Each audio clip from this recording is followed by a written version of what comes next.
Attention, citizens. It's time for Super Pulp Science.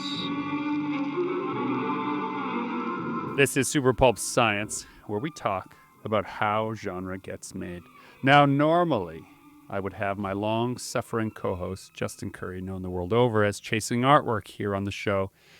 But I decided to bring a different new dad onto the show today, Stephen Call, who, as a friend of the podcast, you may recognize his sultry tones and his work ethic. But he's here to talk about the difference between what we imagine our creative life will be pre-child and what it's really like post-child. I also have, instead of producer extraordinaire Dan Vadeboncoeur, producer in training, temporary producer, production development handling intern, Lyndon Radchenka, also a writer at Comic Book Letter, here to talk about the problems of a creative life. Super Pulp Science, where babies get made? Oh, no. Maybe. I mean, we don't know yet. I mean, not a bad track record so far. There you go. Right? That's true. Stephen, welcome to the show. Hi. And to your surprise therapy session. Yeah. Yeah. For the people who this may be their very first episode, why don't you tell them a little bit about your journey in comics up until now? I've been consistently making comics for, I don't know, 8 years. 8 years probably. I think Lyndon and I started on Infinite Universe in like 2016. And then our first book we released in 2018. You can look back in the archive of Super Pulp Science. We talk all about it. And I've been trying to do that alongside a full-time job life that whole time. And it's had its ups and downs. I've stepped away from comics. I've come back. And now I'm at this stage in my life where I have a new person in my life, and lots of changes have happened. So, I was reminded recently by the studio group chat of a photo from right around that time, 8 years ago, where you came to a workshop. Stephen wasn't here for that. No, but there was another. I was the year before. Yeah, the year before, even. And I remember thinking, this guy's got the goods. Uh-oh, we were looking over our shoulder. And there's a certain kind of person who, when you see their body of work and what they're reaching for, their reach exceeds their grasp. And I think that that is a really important element to the creative life. Like almost every project I have on my plate this year, I actually don't know if I'm qualified to accomplish, but I'm going to do my gosh darn best. Yeah. Because we have to try new stuff. Because as we've said before and recently on the show, we're only entitled to the labor, not the fruits of the labor. So that labor has changed shape for you, though, recently. Yeah. And you said something just before we started about what acceptance looks like, that acceptance looks like concession. Yeah. It's like you spend all this time working at a pace that is acceptable. Sometimes it's too slow. Sometimes it's really fast and you got high momentum. And then you have a kid, and I'll dial back. I work a full-time job as well. So outside of the full-time job, you only have so much time for a hobby or a creative endeavor on top of enjoying a great marriage and eating food and stuff like that. So when the child comes along, your pie of who gets what piece changes shape, and obviously the hobby / side hustle shrinks a bit. In the beginning, I had all these aspirations that I'll still be able to draw at the same pace I do. When he goes to bed, I'll draw. I'll draw before work and all this stuff. And I literally had no idea what I was getting into. So for a little while, it felt like I was taking away from drawing. It felt like I was making concessions and being like, okay, well, it's okay if I just work for 20 minutes. But then behind that, I was like, oh my God, I can't believe I'm not doing my work. What have I done? My life is different. But then, I don't know. I was able at some point to take a step back. I think my wife and I had a really long talk one day, and I think I was able to take a step back and realize that like that is what I wanted, like I wanted to be spending all that time with my son and my wife. And yeah, I don't want to draw less, but like it still feels like very acceptable and a very good thing. I don't know. I'm kind of rambling, but like that's kind of what I'm trying to get at. Initially, I was mad that I was making these changes in that way, but then I realized it's kind of what I want. I like, especially in the early years of my son's life. So this is something that we talk about around here once in a while, which is the notion of hustle culture actually poisonous to proper, balanced, loving relationships? I think my own conclusion is unequivocally yes. Oh yeah. Right? Yeah. I could just say, and I say I could as in these words could come out of my mouth. Not that I would ever want to or have ever thought this. But I could just say, you know what? I work a full-time job. I also have to do this. So that's what I'm going to do. And then my son and my wife will get a less amount of my time because I still have to do this and I have to get it done. But then like I'm losing so much time with my family at that point. And yes, I'm drawing more, but like, I don't know. It feels much more fulfilling to be a dad in those moments. So 100% it is. And there is in this sudden therapy session where men don't go to therapy, they just start podcasts in that culture that we are living in now. This is me saying to you, you're doing everything right. If that is the reason why you are not getting some drawing done, like they're just comic books, right? Like, come on. yeah. Yes, it's part of your creative expression. Yes, it's all of those things. But if creative expression is leading to certain depression, then what is it for? It is not worth it.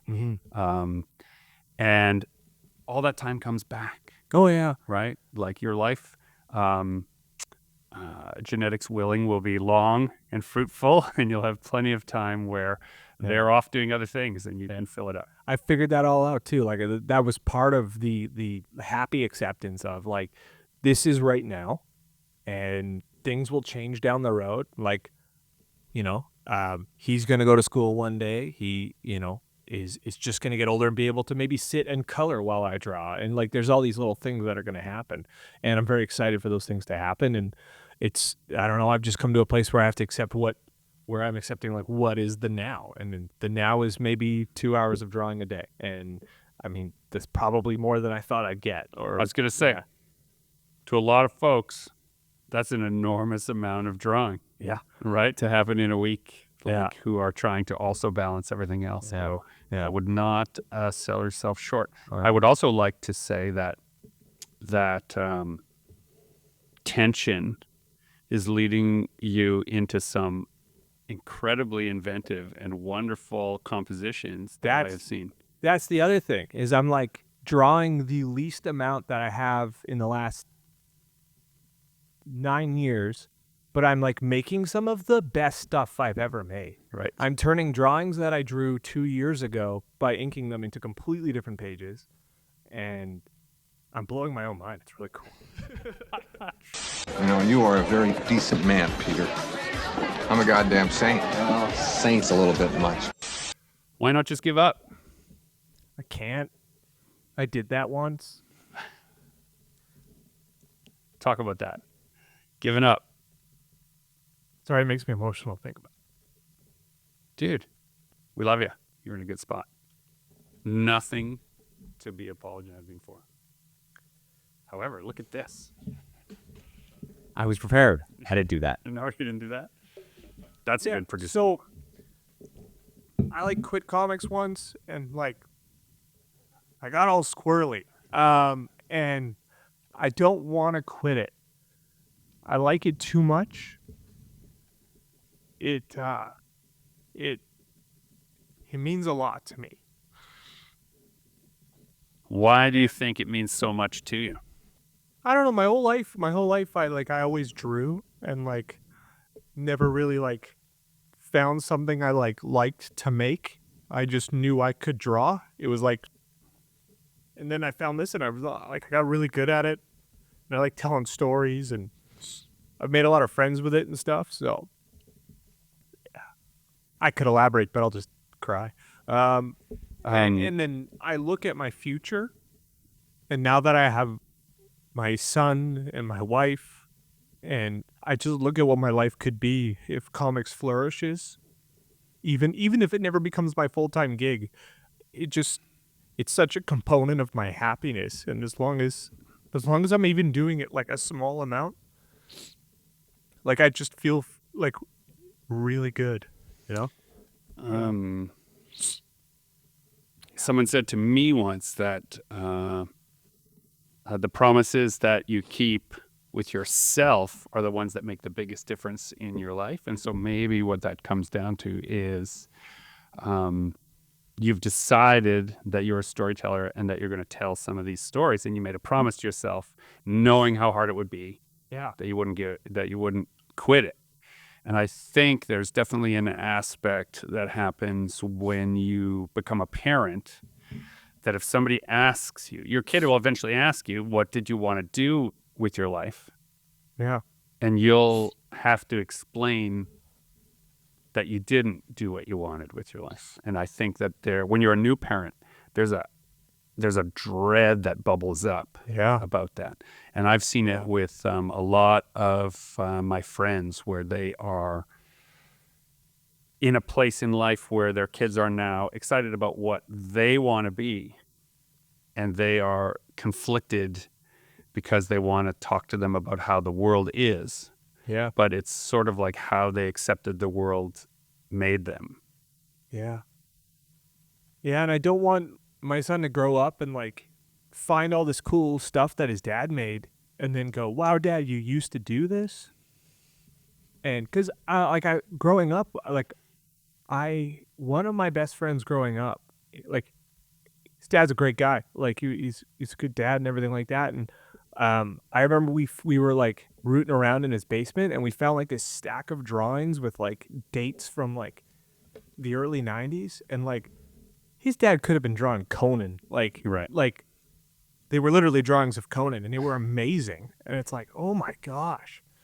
It's I never understood how someone could let that go. Right. I do now, though. Yeah. I'm a parent now, and I totally understand how someone could let that go. It would be, as much as I don't want to, it would be very easy just to quit, and just take a breath sometimes. The parent can put the self away so easily. Yeah. I think. I mean, that's weird. It's that door is just always right here, and I can just go through it. But Sarah and I used to joke all the time about how you'd make food all day, when the kids were little. Yeah. You make food all day, and so you feel like you've been eating all day, but you haven't made a single meal for yourself the entire day. But you feel like, oh yeah, I must have eaten. Didn't I eat? Yeah. No, I didn't. I just made them lunch, and then I cleaned up, and then oh yeah, no, I never ate at all. Oh, it's 5 o'clock. Maybe I'll eat the dinner I prepared. We were joking, but half joking this morning, because my son ate a full-grown human-sized yogurt bowl. It was yogurt with strawberry jam Christina made, stirred in with oranges and Cheerios and all this stuff, and it was a full bowl. And he just sat there and ate the whole thing. And then she's like, "Yeah, he eats more than me usually." And it was oh my gosh. It doesn't stop. No. As the dad of 2 teenage boys, it does not stop. The fact, though, that you can just push that stuff away because it's so immediate and it's so all-encompassing, and then you're so tired Yeah. that if it comes out as resentment or anger, then you'll regret it so quickly. And then I think that becomes a real cycle of like, well, if I don't do it, then I'm not mad that I'm not doing it. If I say that I chose not to do it, then it was my choice not to do it. Yeah. And then now I don't have to worry about it because I chose this. And I think all those things are really valid, reasonable coping mechanisms, though I am in no way a professional in this capacity. In the not quitting thing, there might also be a component of like a smoker who, I'm doing air quotes, has quit smoking, Right. and you always trying to sneak a cigarette, where it's like, I said earlier, like I'm doing some of the best stuff I've ever done, and it's like, if I take a break, like a real break, it's like, that's a number of years of no progress. And even if I pick up exactly where I left off, it's like, how much could I have improved in that time? And it's like, as long as I'm pecking away at it, I'm improving. And yeah. There's an element for me. So when I say, dear listener, please recognize that we're not giving advice. We are just talking about our own lived experiences here. So there's an element to me that if I break that promise with myself, then how can I try to raise my own children within the concept of integrity? Yeah. Right? How can I tell them like, oh, you should do what you say you're going to do if I haven't done what I told myself I was going to do, right? And on the grand scale of things, what you say you'll do for them is obviously more important than what you said you would do for yourself. But I don't think abandoning it leads to fulfillment in the long run. Like even if you just hold on to a little thread of it, you'll be so much happier. Yeah, you will. Like when I can talk a little bit better now. When I did like stop drawing, like I think was it 2019, Lyndon? It was right after the release of Infinite Universe, which was, Infinite Universe came out summer of 2018, and I think you took a break for about a year, just over a year. So it was right around the middle of 2019 that you were kind of like, hey, I've been thinking about drawing again. Yeah. What do you think of this? Yeah, because I had like, this is something I used to do and I don't do anymore, but I give myself, I think I've even talked about it on the show before. I give myself like imaginary deadlines of like life goals. And I think I got into a place where I was like, well, if you're not full-time working artist by X time, it's like, you got to get a big boy job. And I did that. And I basically said, I can't do this anymore. I need to put time into something else that might keep my life afloat or whatever. And then I think I took this really horrible sales job. So I really felt like if I had stuck in that choice of not drawing and not creating and working this unforgiving job, like I really felt like I was on the edge of breaking. Right. And like, yeah. And then I quit a really good job that paid me more at the time too, to go to this other job.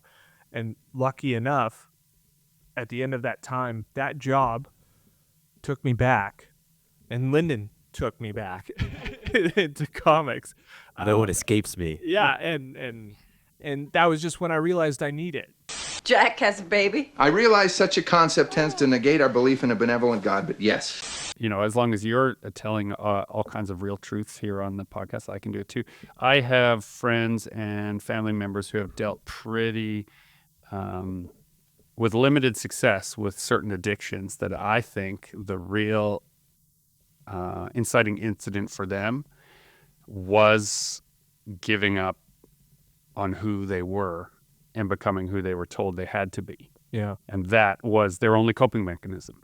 And recently I've started to look at this notion that, if someone's doing drugs or alcohol, those aren't the problems. That's not their problem. That's their solution to a different problem. Mm-hmm. And so when I started thinking about that with, one of my uncles who has now passed, thinking about, that was his solution to this problem. It just brought so many things about his life to light for me. And I think that you and I, and Lyndon also here, we luckily have an addiction to creation. And, a sometimes problematic figure, Alejandro Jodorowsky, or Jodorowsky if you prefer. The Wait, one, the Dune artist? he wrote, Yeah. he's a filmmaker, Right. and he wrote Meta Barons, and he's written a number of things for Humanoids Publishing. But he has this list of things that you should live by. And one of them I find really, really important, that you should never become addicted to anything that can destroy you in the fullness of time. Oh, cool.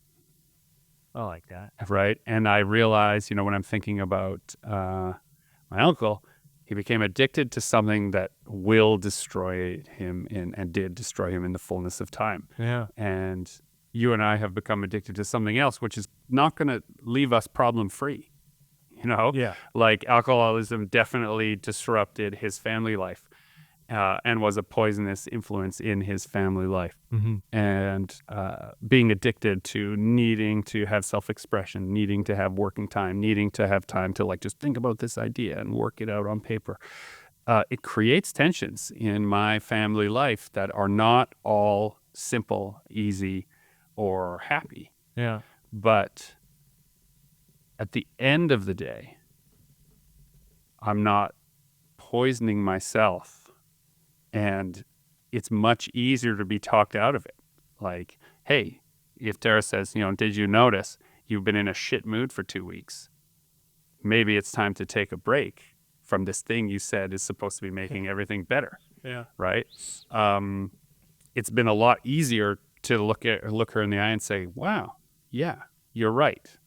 Right? That's a problem. Whereas I don't think my uncle, now baked in with a chemical dependency, ever had the luxury of being able to say, I'll just put that aside for 2 weeks and see how that works out. Difficult to do so. Right. Yeah. So, what are we talking about now? We're talking about why not to give up being an artist. Yeah. How hard it is once you become a parent to adjust your priorities.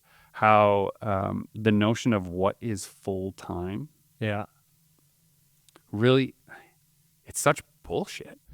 Right? Yeah. Like, we have been so divided into the notion of the day is 8 hours at your job, and then 8 hours doing other things, and then 8 hours sleeping. Henry Ford says I have to draw 8 hours a day. That's right. Yeah. And it's crazy. Yeah. It's crazy. There's some of the greatest, most beautiful brushstrokes, lines of poetry, licks of music, inspirational moments in cinema.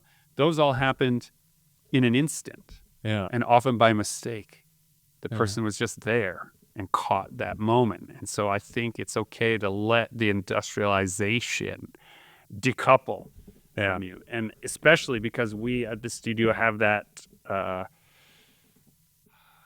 the outward facing appearance is the machine produces work. We take the work on the road. That is how we make our day. But Lyndon is the first to tell you, now that he is here all the time, how often this room is empty while we're off attending to the necessities of life, right? It's not as rhythmic as it can sound when we're talking about what we've done. We talk about what you've done.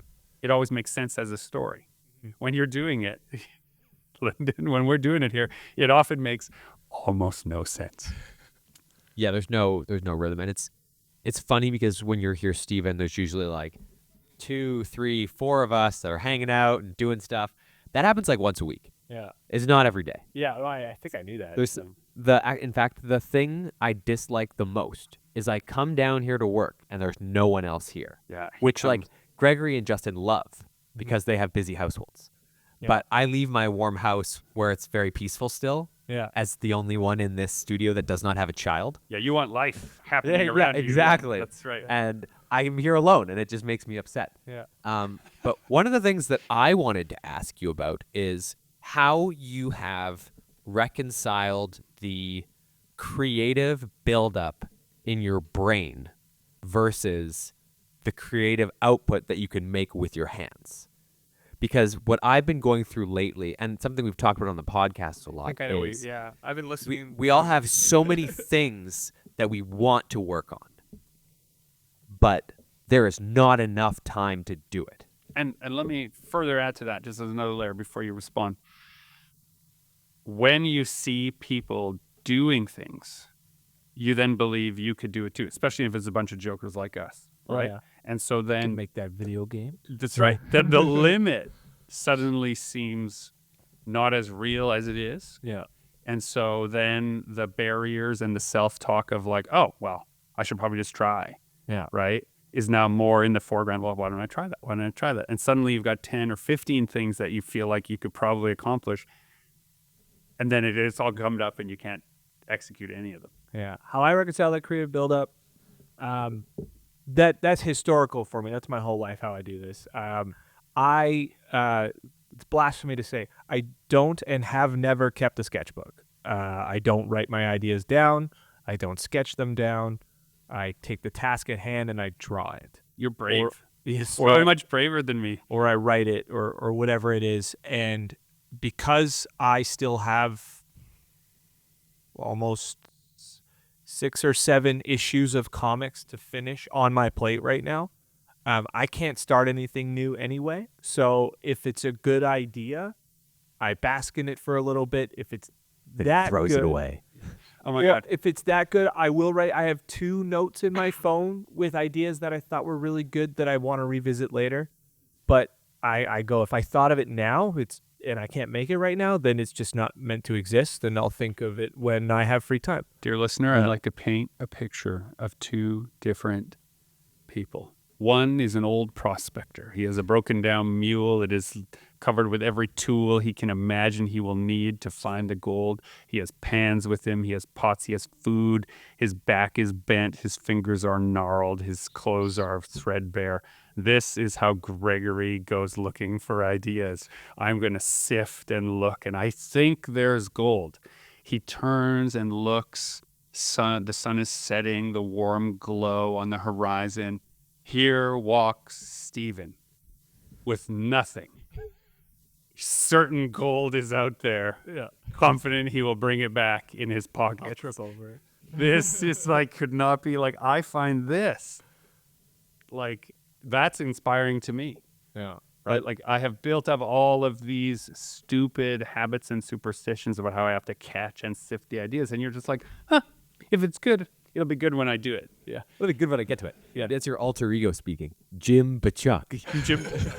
Yes, dear listener, if you're listening to the AI generated or reading the AI generated Lyrics? on Spotify, they have a real hard time with GMB Kamichuk. Yeah. That's GMB Kamichuk. Jim Bachuk. Yeah, it comes out real strange. How can something so small create so much of something so disgusting? Oh, God, beats the shit out of me. You could chalk it up to hypothetical undiagnosed 3-letter condition or whatever, but like I just can't keep stuff in my head like that. And it's like a thing where if I start a sketchbook, my brain goes, you got to finish this thing. And it's like, it's so much more freeing to just not be keeping that when I have other things I have to finish. So because everything I draw, I'm always trying to improve, or it's like if you look at the issue I'm drawing right now, it's like, it goes from like, it's very homogenous, but you can tell I have different types of reference. Like there's a car chase in this one, and I looked up the manga for Initial D, which is like a car racing anime. And I'm like, oh, that's how they did it. So it's like, that's how I'm going to do it. And so each panel I draw is like a new idea, a creative endeavor that I get to like satisfy with. So the work I'm doing is my sketchbook, and that's me expressing my like micro ideas at a time. And I do have this thing I want to do when I finish all these issues where I'm like, okay, maybe I'm going to start doing like a 3-page a week online comic that I'm going to try to get people to look at. And then it's like, but I can't do that right now, so I'll do that later. Like, and that's just how I do it. So 2 thoughts occurred to me there is that the creative life is a degree and not a category. And so there is, I think, a feeling that if you're not executing, then, I'm not one of those people. I'm this kind of people. What kind of people am I? And you get people get really caught up in that notion. But if you think about it by degrees, someone who draws a little bit all the time is an artist. An artist makes art. You're an artist, period. Right? Mm-hmm. If you stop completely, then maybe the degree is 0. And you'll have to read. But even one, I've been helping another person that we know with some cheerleading, which is just to let them know every couple of weeks, even one word is progress. It's not me, dear listener. It's not me. Yeah, let's talk about you. Wait, for a then minute. why'd you guys make eye contact? Your lack of availability to Lyndon as an artist has produced in Lyndon a drawing habit. Do you know this? Not true. Do you know Not true. he was dabbling in trying in working on creating another story similar to the style that he made his Dire Beast story? I do know that. Which he drew I know himself. It's a nebulous progress, though, the way he's talked about it. All art is a nebulous progress by degree and not category. So let's now give Lyndon a hard time. This isn't supposed to be about me. For accepting that a little bit of drawing makes you an artist. Nope. Yeah, I would say you're an artist. You have Nobody to. flips through Dire Beast and sees your story and goes, I bet that guy can't draw. See, I was talking to my wife about that story just yesterday because I have been trying. Like, I pulled a bunch of reference that I could use to make another comic. Things that I'm like, oh, this looks cool. I like this panel, and I want to turn it into something. But like the Dire Beast story, I made out of spite. Full stop. Perfect. It was just like, I've never done this before. I'm going to do it. You think the work of Oscar Wilde was not created with a large dollop of spite? But so I've made my spite comic now, and I have all of this material for another comic, and I just can't find I can't find the thing that I can't find the idea to tie it all together in a way that I like enough to make it into something. And I've really been struggling with that creative buildup, like we talked about, in that I have all these sorts of ideas of things that I want to make, but none of the ideas that I've come up with have felt good enough to actually invest all of that labor into to make. And I understand that there is a value in just making something and developing skills and blah, blah, blah. I don't know. That all happens while you continue to work. What you're missing is every single one of those ideas is a good idea. No. They are. Just No. right. And me If you clinking my couple- pots and pans is like sifting the sand, saying there might be a good idea in here. Yeah. How many bad ideas are out there that people read and go, oh my God, it's so good? There's a lot. Good. There's a lot. There's a lot. Let me say this. You made your story in Dire Beast in spite, out of the spite that was in yourself. Now you have to make your next story in spite of yourself. Or in spite of Steven, just start working and go doesn't want to draw 5 pages a week. I'll draw 5 pages. do a it week. myself. Tony Stark, man. Built this in a cave. Yeah. With a box of scraps. It's true, though. It's really true. There's nothing. Every time somebody is like, oh, I've signed up to these 3 AI prompt illustrator things, I'm like, you're spending a lot of money to not learn how to draw. Learning how to draw is absolutely free. Just learn how to draw. You don't have to pay for a subscription to draw for you, dear tech bro.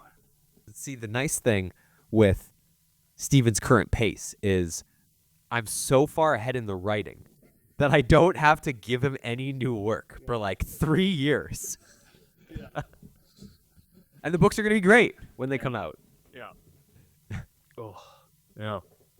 Does that, because you pursed your lips, you shook your head, you stared into the middle distance. When he said, the books are going to come out, does that create further anxiety or hope?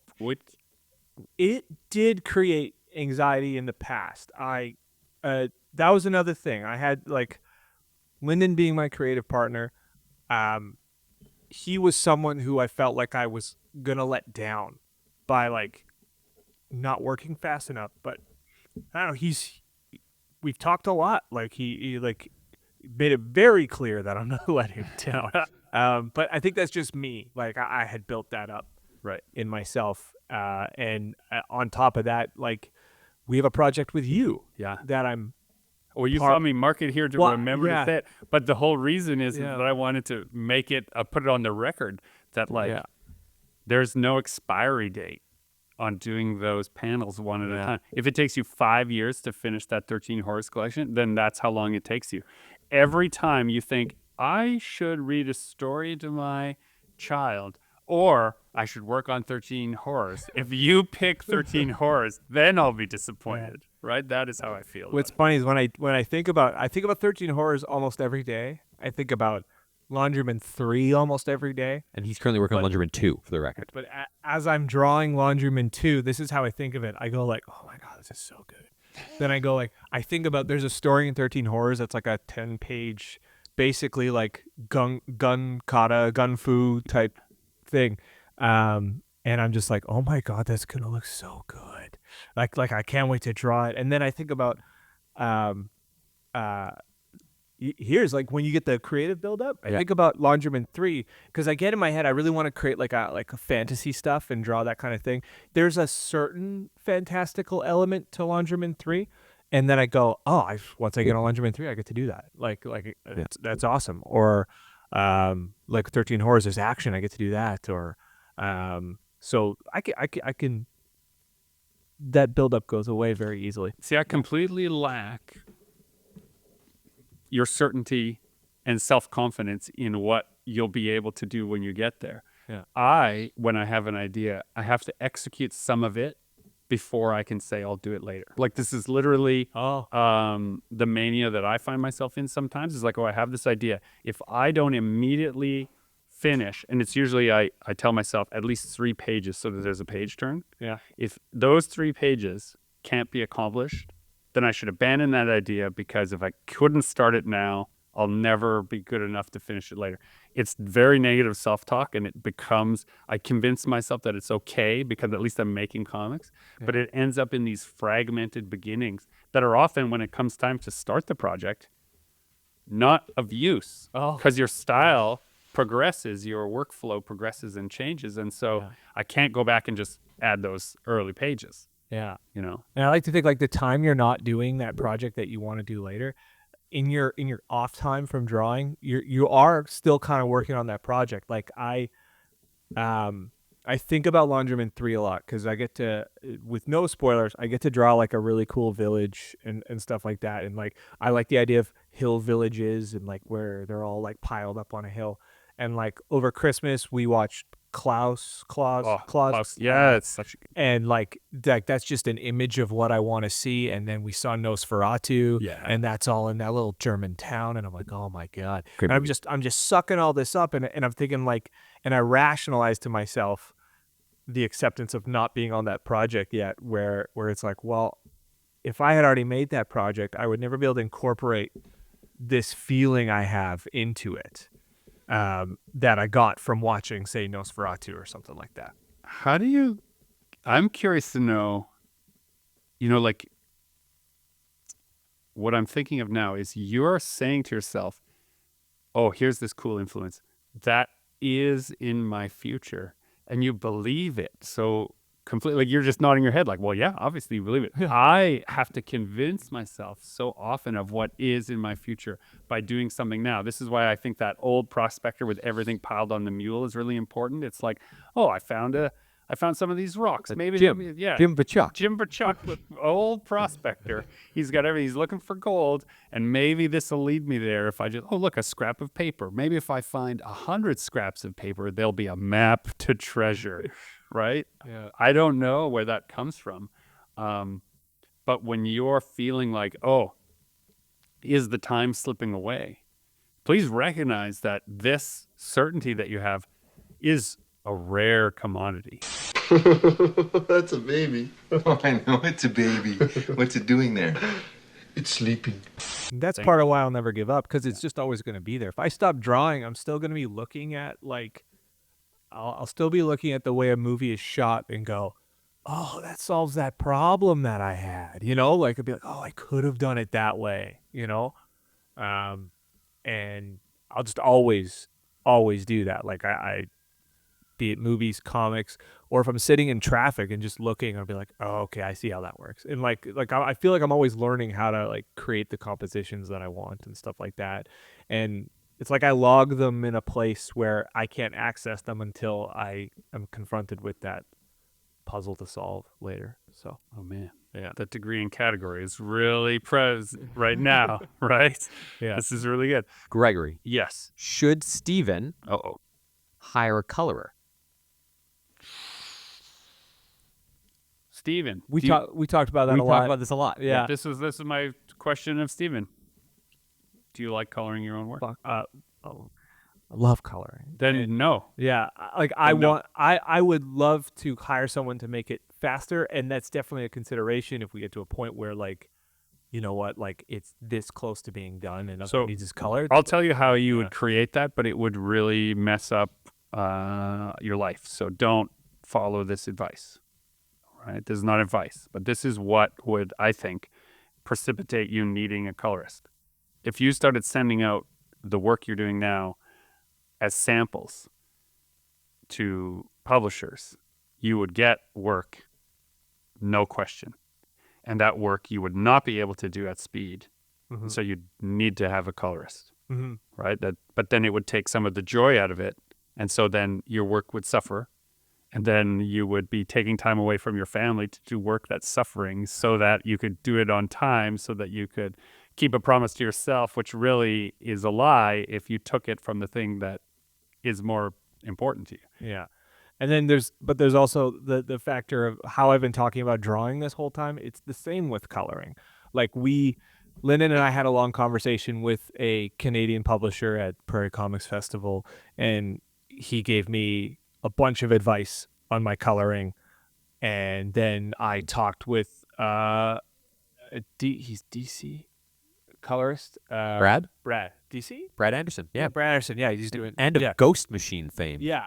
And I talked to him Really a enjoying lot that about line. coloring. He's great.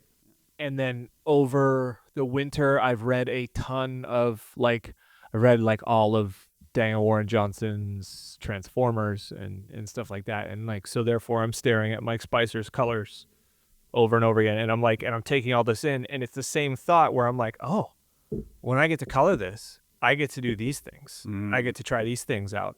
And so that's my reluctance to hire a colorist. However, I also see the merit in hiring a colorist. So it's an ongoing conversation in my head and with Lyndon. It's the difference between doing production art and being the sole visionary of a project, you know? And what's interesting about that too is I won't name them now, but there are a few projects where the person has written and illustrated and colored it. And when I've seen their work in production, I felt it was cleaner or more approachable or whatever, but it certainly hadn't been more real. You know, like they're maybe not as good a colorist as they are a penciler, and not as good as an inker as they are a penciler. And when they're just doing that one piece of the job, the work, you know, from a production standpoint is more palatable to a broader audience. But if they have done the labor of doing all of those things, it is because they are in love with the labor they're doing. And why would you suggest that should be taken from a person? You know, Because it takes a village to raise a child. you got to give them the heart. If your village is made of production materials, I suppose. No, yes. it's the concept of, I'm again the only one in the studio who does not have a child. But the idea that to live a life, you are allowed to hand off some of your duties to other people to assist you with, It's true. so that you are able to be a parent. Yeah. And the person he has in mind for coloring, I would be honored to have that person color my book, color this book. Yeah, we have Which is Hamel, color. that person. Yeah, which is absolutely why. Would they do an amazing job of coloring your work? Absolutely.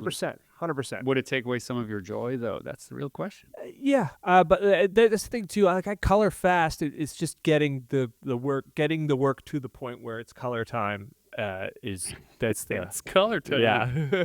Well, and it's not like handing off a couple of projects in the short term is going to mean that you're never coloring again. Oh, I'm aware. Yeah. And for those of you, dear listeners, who simply, I shouldn't say simply, who write prose and aren't considering visual art in their creative output. One of the reasons why we're belaboring the notion of color, at least for me, why I'm belaboring it, is that when you add color to a piece, you're adding emotion to the piece, and you're deciding the emotional flavor, content, beat of that. And if you are a person reaching for a certain thing, color is a tool, is the dial you can turn to change what seems like a frenetic, deep, horrible exchange between two characters into something light and fun, and vice versa. You can turn something that on the visual seems like it should be an action beat, and suddenly it's a sorrowful tragedy moment just by the colors that are chosen. So these are why we don't want to give it up all the time. No. And you have to let someone else's creative input now interpret your line work without you over their shoulder. Yeah. Which is can be tricky. I mean, I have to trust someone else to interpret my words as they see fit. You don't have to. I do. I mean, that's the great creative conceit, but we're talking about the difference between, you're talking about the difference between, as a writer, the medium of expression is just the word and what it means in context with the story. But as an artist, when you're creating it, it's not whatever someone imagines when they see the word. It's now this. This is how you should see it. This is how you imagine it. You don't get to imagine it a different way than I'm presenting it to you. And where comics is at its most powerful is the juxtaposition between the word and the art, creating a new meaning in their context together. And that's where the magic of comics is. And so if you have color, art, line, letter all working together, sometimes something totally incredible happens. You're literally lifting people into a whole new place, and they go, this is why comics is literature, right? This is why the world can be changed by the right panel. I think she did a doodle. Your turn to change her. I'll give you $1,000 if you'll do it. Do you ever, while you're in your regular job, steal people from your environment to place into your comics? Do you get, there's this joke that authors will often immortalize those they dislike as the villains of their stories. No. No, do you ever borrow? Do that. Have you ever borrowed like a real custom, just turn it into a monster in your story? I can admit that I have. That'd be a story full of a lot of faces. Yeah, no. What I like to do is, I would say it's more on the positive side. I go, if this were a movie, who would play this character? And then I just draw that person with enough changes that they can't sue me for their likeness. But like a character that... See, I'm confident that I can't nail the likeness without a lot of real attempts. Maybe it's that. So maybe if I just sometimes I cast. Sometimes I cast people too, and I'm not good enough to render them as they are, so it turns out like another person. Like one of my characters that gets introduced in the second part of Laundryman 2, he's just Tom Selleck from Friends as Richard Burke in this one episode where he's dressed in a long black overcoat.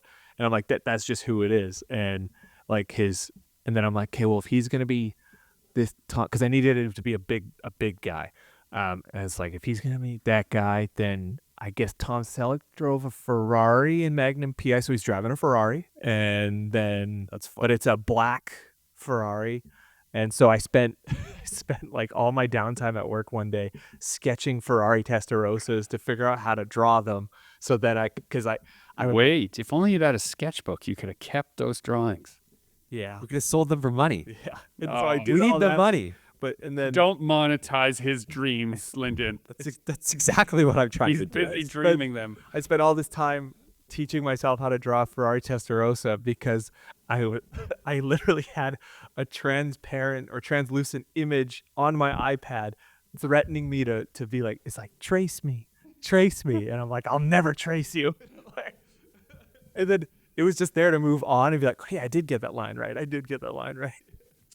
Oh my gosh, there are so many stalwart pillars of the comics community that would shake you right now. They would crawl from their graves to shake you and say, just put the picture on a light box.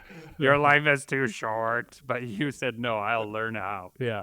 It's about gaining the skill. So then I can take that and use it later. It's who was saying that? It was some YouTuber. I think it was probably on like Stan Prokopenko's channel. They were talking about Kim Jong-gi, I think, and it was I can't remember the phrasing, but it was the memorized. It's like how he memorizes things rather than having to reference all the time. And that's like how I want my brain to work. So that's kind of what I try to do, where like I want to be at a point where if someone says draw this, I can just whip it out rather than having to sit and get proportions and like make. And so yeah, that's what I did with the car, where it's just like, well, now I can draw Ferrari Testarossa. Now I can. It's like my one character rides a motorcycle. It's like a classic 70s Honda motorcycle, and I can just whip that out. Like I can literally draw that bike any angle in a minute now. And maybe less so with a Testarossa, but deep like, jealousy is welling inside of me. If I'm being honest. yes, because I was just like, I need to draw this in a bunch of different ways. So, but now it's just a tool I have. If I need to draw a motorcycle, I can do that. So, yeah. What? Okay, going back, you now have 2 lives that you're supporting. Yeah. What would it take in a dream world for you to be able to do art full time? Well, I was recently explained to by my wife that it actually wouldn't take much. Oh. She explained to me how her job works and how, without just getting into any financial details, I'll talk more about it after the podcast. But if we got to a point like I could quit and we would be perfectly fine, is what I'm getting at. You could risk it. Yeah, but what it really would take is probably my son starting school. Okay. So because if I quit my job right now, I just become the full-time parent during the day. So my 9 to 5, and not in a bad way, but my 9 to 5 would be being a parent, and then I would still just be trying to make a 5 to 9 work. Yeah. But like I used to think financially it was a big part of it, but I guess it's less of a factor. It's more of a time factor. So There is nothing better than being in a job that you can leave whenever you want. oh yeah, To be able to be like, no, I quit is the best. yeah. Like to have that FU It's true. card to be able to pull out whenever you want. No, we have a generational divide here at the table a little bit, right? I'm the old prospector clanking along. I will say, Jim Bachuk. Yeah, Jim Bachuk. Old Jim Bachuk is out looking for gold. There is a moment where I had a very similar conversation many years ago with Tara, and I said, we're in a good place. We could give this a shot. And like when we were just doing the math of the finances, it was okay. So if I can do this at this job or this at this other job, what difference could it possibly make? I will caution you that the expectation to perform art for money changes your relationship with the work in a profound way if you do not build some bulwarks against it. The only advice I can give based on my lived experience is that if you're doing a job for money, you must, no use, not advice. This is how I handle it. I must have a job that I'm doing completely not for money at the same time, where I'm totally in control of that creative output. And I try to put in equal hours to both so that there is no resentment built for this thing I'm doing where someone may use it, may not use it. Like film and television this is a great example. You do a huge amount of work that no one will ever see, ever. So what was it for? It was for the money. Yeah. Right? And that's not a very good feeling when you're a creative person. Yeah. Right? Because the circle of creativity is knowing that when I'm dust, when it's just my old bones by the creek and my donkey has wandered off, there was some reason to have done it. And maybe it's so that someone else can be inspired by it and do their thing, right? And if it just goes into the deep, dark hole of the creative industrial complex that is film and television, that can be really, really draining. Yeah. To answer that quickly, I've often thought of like the way I'm doing it now, like new child aside, like the way I'm doing it now, where I have a full-time job and I'm able to do my creative passion work as well as take it to shows and sell it. I've often thought like I'm kind of in a really good spot, and if that progresses and gets to the point where I get lucky and I get one of mine and Lyndon's stories gets picked up to do something or something like that, which is, when I say lucky, I mean lucky. 1%. Or even just broader distribution. But it's like if I keep doing that and we luck out and that starts paying some bills. But if we don't, I'm still very satisfied with my life right now. I have a job that is not demanding of me outside of my job hours. We pay the bills. Everybody's happy in the home. You're describing the myth of work-life balance right now. And whatever you think you're missing out on, dude, you're not missing out on a single thing. Yeah, and it's like if my money comes from there and then I get to do this, and then that leaves it open to one day, maybe that beautiful creative thing that I get to do for myself makes a little bit of money. Great. Yeah. And if not, I've still lived a good life. So. You have a luxury right now of creating a body of work without it needing to perform some horrible feat for you in the marketplace. And after a number of years of like working with Lyndon and also watching our stuff get sent to publishers and then get denied or get accepted by publishers and then get ghosted and stuff like that. It's like, And then the publisher going under. and then the publisher goes under, Putting us in in previews and then canceling our orders. and then meeting people in the industry who are passionate and caring and want That'll to never help, not but hurt. then- I just want you guys to know that hurt will never go away. Yeah.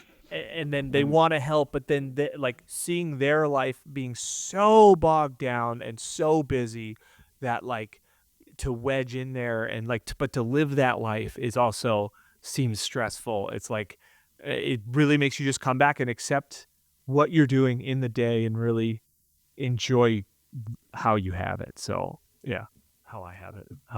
Yeah. Okay, so then the last thought will be one of our early thoughts. Why not just give up? Because that's stupid.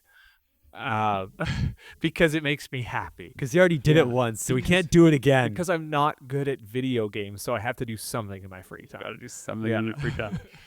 Dear listener, I think it is fair to say that I know some of you well. And I know some of our dear listeners well enough to know that they are struggling with the notion that they should do more, that they should be more, that they should be accomplishing more, that they got to keep up with some imaginary version of what is the...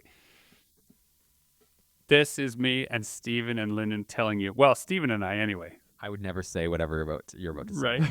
I would never say it's okay to not do anything. Right. No, not that it's okay to not do anything. Do something. But whatever you're doing is enough. It's a degree and not a category. So if you wrote one word, if you wrote one sentence, if you drew one panel, if you doodled one thing in your sketchbook today, you're an artist. That's the verb in action. This is GMB Kamichek encouraging you to join the fight at your own pace and make comics.